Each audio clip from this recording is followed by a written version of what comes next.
Hi everyone, welcome to my channel. It's been a long time since I posted a video. This year, which is January and December of last year, I had a series of unfortunate events. I had pneumonia, so I was in bed for about 2 weeks straight, and then shortly after that I got into a pretty bad car crash, and then right after that I ended up getting stomach flu. Our basement flooded. Right after the new year, one of our cars wouldn't start, and we needed a new battery and new starter. And then just this last week, I had a flat tire. The other big thing that's been going on is we've been massively changing our diet to be primarily just fruits and vegetables. And a lot of vegetable juice. So today, I actually have a unboxing video, which I kind of find annoying when other people do unboxing videos, but people watch them, so I'll do one. This is the TriBest SlowStar SW-2020. It's a slow press vertical auger juicer, and it's one of the only vertical auger juicers that has the double-edged blade. So we're going to be unboxing this. For the last month, I've been using these other two juicers, which is the Champion. This is the old-fashioned workhorse. The problem with this Champion juicer, it works great, but it does introduce a lot of air and a lot of foam into the juice, which makes it very difficult to put it in bottles. And it spins at a very high RPM, 1,725 RPM, and it also heats up both the juice and then the motor overheats after about an hour of juicing. Most home juicers are rated for about 30 minutes of continuous juicing.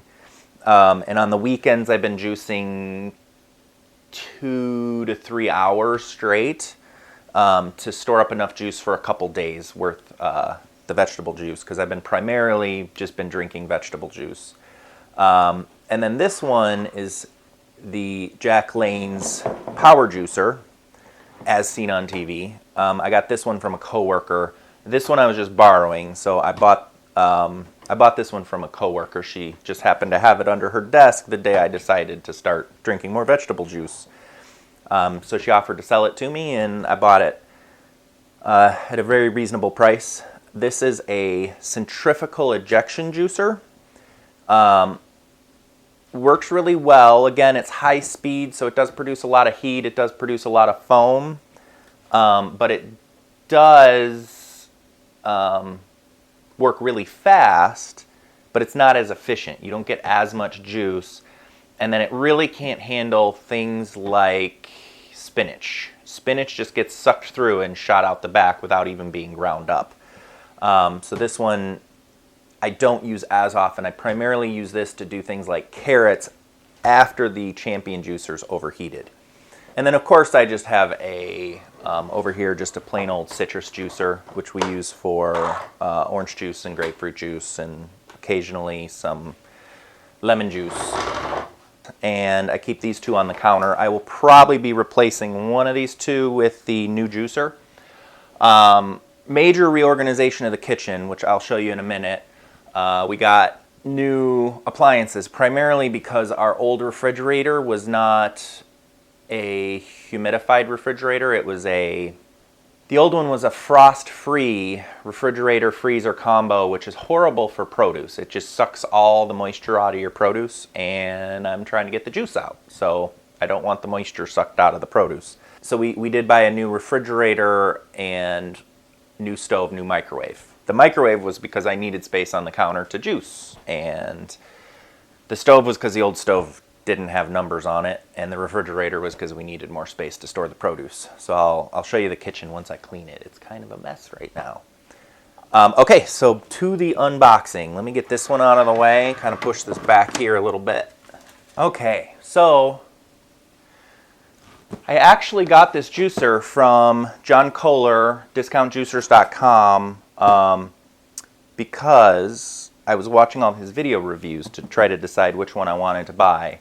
It is a surprisingly difficult decision because there's no best juicer out there. Each juicer juices different things better and more efficiently.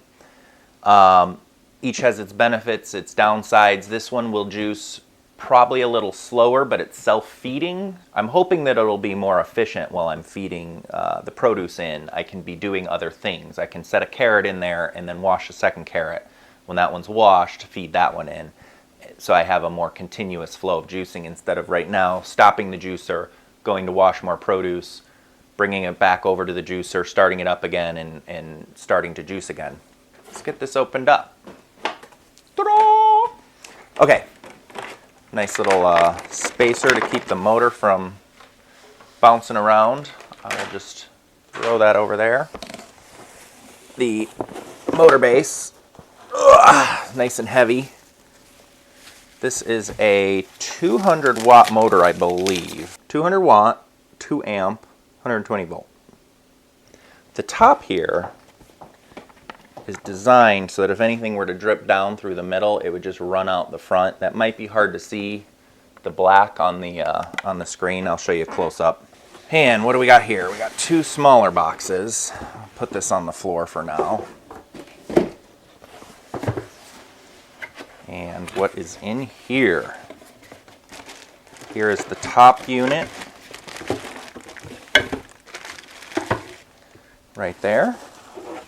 The pusher, which it's actually recommended with these slow auger juicers that you almost never use this pusher because they're self-feeding and they will suck the produce in at the appropriate rate. And what's nice with these TriBest SlowStar juicers is they do come with a sieve,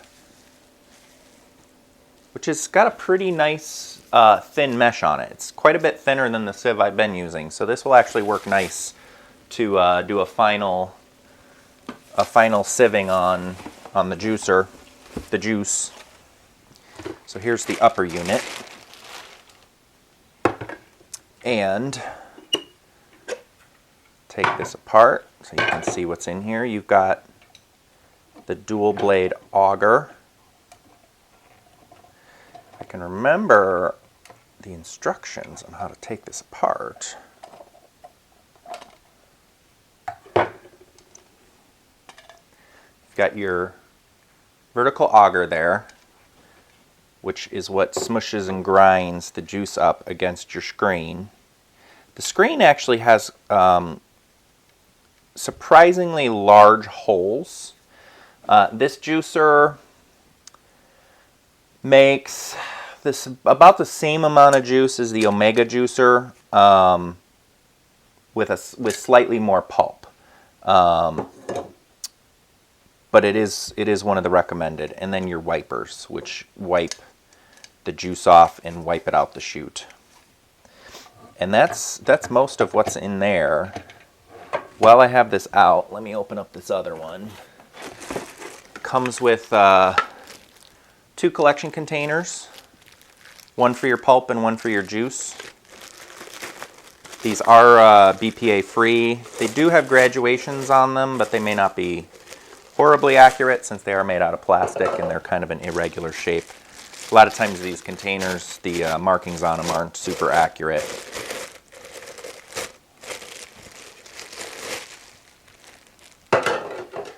So, put it like that. Those are going to be difficult to store because they don't stack very easy. Yeah, that's I think a slight design flaw that these don't stack. Some more cardboard. We've got the cleaning brush, which is very important. You will definitely need this. Manual and warranty. And now this one is another top.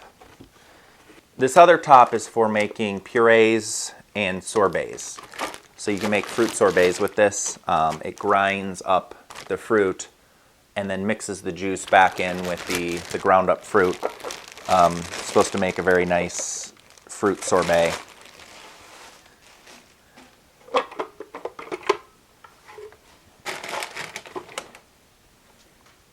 Okay, now I'm going to wash everything and we can get down to juicing.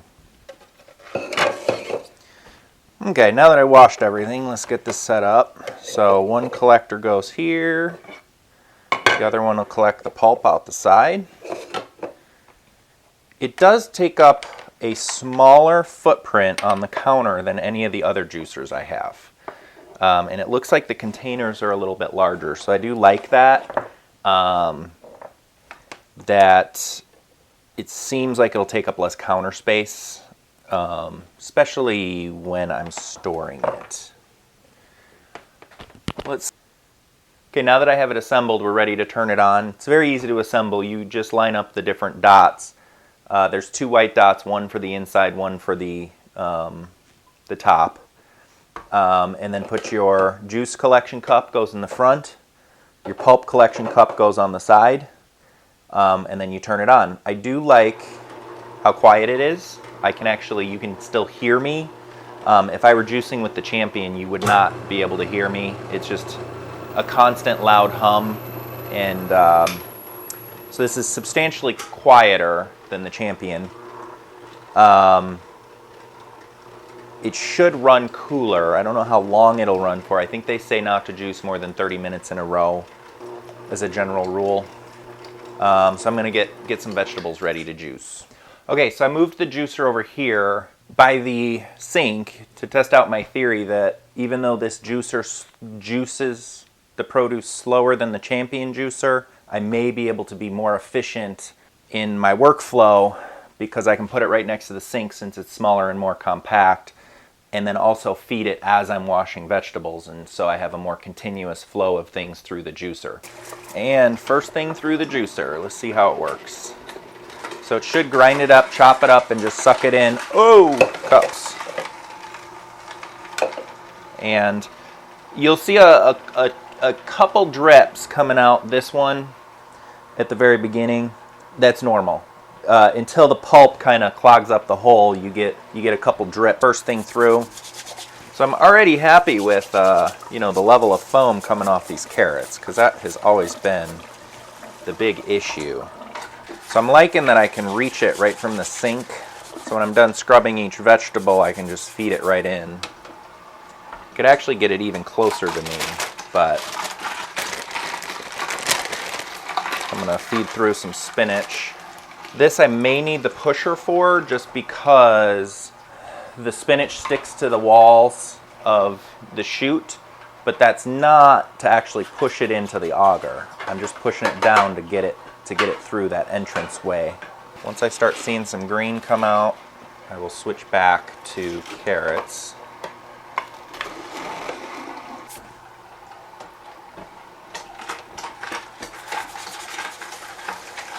Some people cut the tops off their carrots. That is because you can get some dirt caked in there, but I find that they're relatively clean enough, and you should be drinking your juice quick enough that you won't have a substantial amount of bacteria growth. You will have bacteria growth. Bacteria grows on everything, which is why you refrigerate your juice. No more than, I've heard 48 hours, some places say 72. You're probably fine pushing it to 72. Just be cognizant that if it, smells bad or looks bad, don't eat it. Don't drink it. Now this is looking quite dry. I could always feed that through a second time. It seems less shredded than the Champion juicer. I'm also going to try doing some nut milk with this juicer. See how that comes out.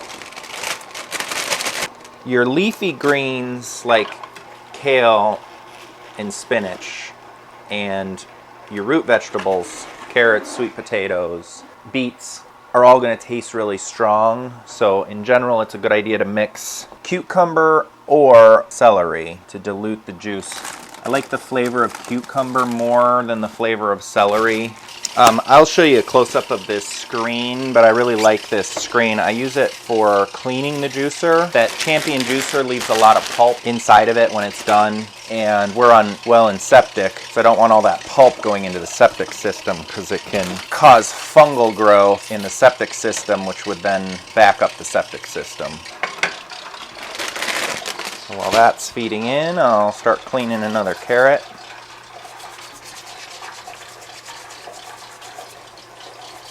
cucumber juice is very good. Never tried it by itself. I probably should. Familiar with all the flavors going into my recipes. I'm gonna grab a couple apples real quick. So far this has made a decent bit of juice in a short period of time, total time. So and less physically exerting. That Champion, you got to push stuff down. That does take some effort. The other thing is one of the major reasons I always strain my juice is just to get the foam off the top. So now that there's no foam, I probably won't need to strain it. I do like eating some of my apples while I'm juicing. Eating some of my apples while I'm juicing. It is still healthier to eat the vegetables than to just juice them. So this top is just a drip stopper. They do say you can mix juices inside of the container by closing this, but I highly don't recommend that, because what that does do, it basically the pulp is sitting in juice, and then it carries some of the juice with it out the ejection port. I am going to stir this up a little bit. Try not to mix any air in there, and give this a try. From that little amount of produce, this does seem like a lot more juice than the Champion produces. At some point I'll do a head-to-head comparison.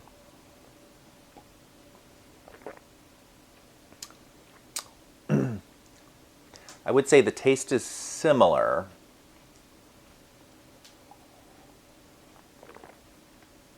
It is pulpy. There is definitely some pulp in there, some grit. Not a horrible amount, but I would like to strain it if I can find. I guess if I pour carefully, I might be able to just use the strainer in the jar.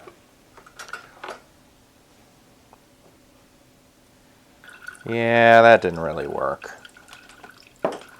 I do need my funnel. I got juice all over the counter. And then one other thing I want to try. I want to see how much juice I get out from juicing my pulp a second time. I'm going to use this graduated measuring container. I'll just stick another bowl over here.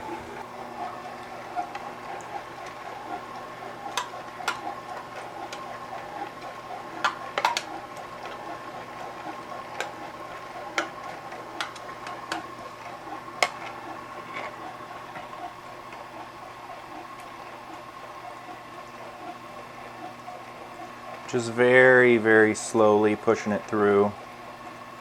These slow auger juicers can jam up pretty quickly.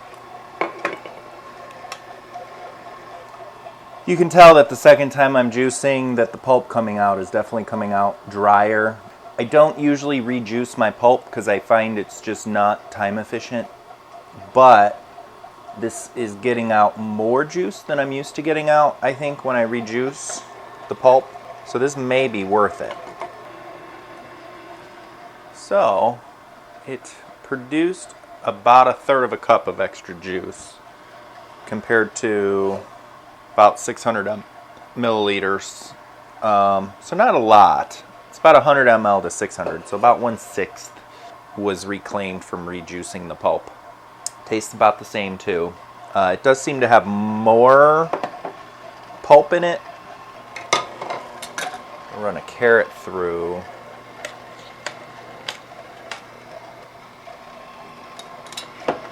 Get this pulp cleared. Okay, that slowly seems to be clearing out the chute there. Definitely good to wait till the end to do that. Okay, so this is the TryBest SlowStar juicer. I'm going to finish up juicing all my juice for today. Okay, a couple more quick updates before I go. I ordered 33 cubic yards of compost, but they weren't able to deliver it all at once because it's so heavy. So they only deliver 12 cubic yards at a time. So I'll show you some clips of what 12 cubic yards of compost look like. And then an update on the sweet potato slips. So Abby did those. think it was December 15th-ish. I will look up the exact date, part of the reason I'm doing these videos. And for about a month and a half, nothing was happening. And we thought it may have been because they weren't organic sweet potatoes. And I know on regular potatoes, grocery stores and producers will spray them with a chemical, the non-organic ones, with a chemical to keep them from sprouting in the store. So I thought that might have been the issue. So we bought a bunch of organic, different sweet potatoes. A lot of them rotted as soon as we put them in the water, or rotted before we even got them into the water, which is kind of one of the downsides of the organic. But we do have some tiny roots sprouting on a couple of them. We do have, so these are the original 3 that Abby did. 1, 2, 3. This one, let me move these out of the way to get in there. This one actually has some decent roots on it and a decent number of slips starting. So that one finally started sprouting some slips, so that one's doing okay. I did not expect it to take this long, so I'm glad. I felt like when we were starting it was actually too early, but I'm glad we did start it that early because they have taken a very long time. Now these 2 don't look like they're doing anything, and they actually have some bacteria, mold, or fungus kind of growing on the bottom there. That might be a tiny root starting, but I am not sure.